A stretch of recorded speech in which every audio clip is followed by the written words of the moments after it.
Shalom Sobat Pemenang dikasih oleh Tuhan. Materi renungan kita hari ini, kekristenan berarti menerima penebusan Kristus dengan tujuan dikuduskannya, dan tujuan dikuduskannya adalah kita dimuliakannya. Dasar renungan dari Roma 8 ayat 1 sampai dengan 39.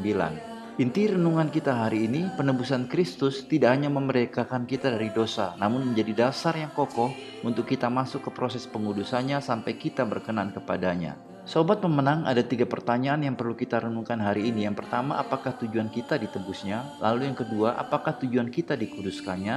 Dan yang ketiga, apakah kaitan antara pesan Yesus tentang pikul salib, sangkal diri, dan rela kehilangan nyawa dengan proses pengudusannya? Melayani nggak melayani tetap punya masalah. Ke gereja nggak ke gereja tetap punya masalah. Jangan saudara menjadi orang yang berpikir banyak masalah, jadi nggak usah ke gereja. Atau ke gereja itu menghindari masalah. Itu salah saudara. Saudara ke gereja nggak ke gereja tetap ada masalah. Pilihan menjadi Kristen adalah pilihan masuk dalam proses pengudusan. Makanya Yesus katakan, setiap orang yang mengikut aku dia harus pikul salib, sangkal diri, rela kehilangan nyawa demi.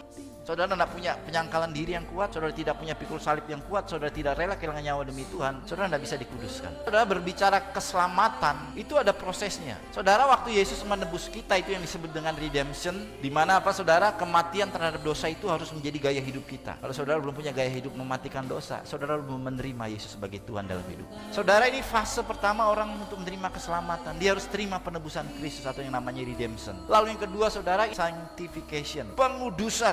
Nah saudara, untuk sampai glorification itu ada proses yang namanya sanctification. Dan sanctification itu dimulai dari penebusan Kristus. Waktu kita percaya terima Yesus. Nah artinya saudara, orang yang menyalahgunakan kasih karunia Allah itu hidupnya tidak mengejar kehendak Bapa, tidak mengejar keserupaan dengan Kristus, tidak punya mentalitas pikul salib, sangkal diri, rela kehilangan nyawa demi dia. Dia sudah Kristen, sudah dibaptis, terima Yesus mati bangkit buat dia, dia terima penebusan itu. Tapi saudara, ketika harus berhadapan hawa nafsu, perkara duniawi, langsung Yesus menebus kita supaya kita bisa dimuliakan bersama dengan dia, dengan Bapa nanti. Katakan amin. Poin dari penebusan Kristus, menghargai, menggunakan kasih karunia dengan benar. Dia mengerti poin pertobatan adalah pengudusan. Saya dikuduskan supaya saya menjadi serupa dengan Kristus, akhirnya berkenan kepada Tuhan. Sobat pemenang, mengikuti dan meneladani ajaran Tuhan Yesus Kristus untuk berdoa dengan tidak jemu-jemu. Mari kita responi renungan hari ini dengan berdoa.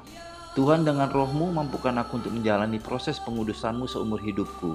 Lalu pokok doa syafaat kita hari ini, berdoa bagi peralihan pemerintahan setelah pemilu agar tercipta keamanan dan terus melanjutkan hal-hal yang baik dalam pembangunan NKRI. Salam pemenang dalam Kristus, Tuhan Yesus memberkati.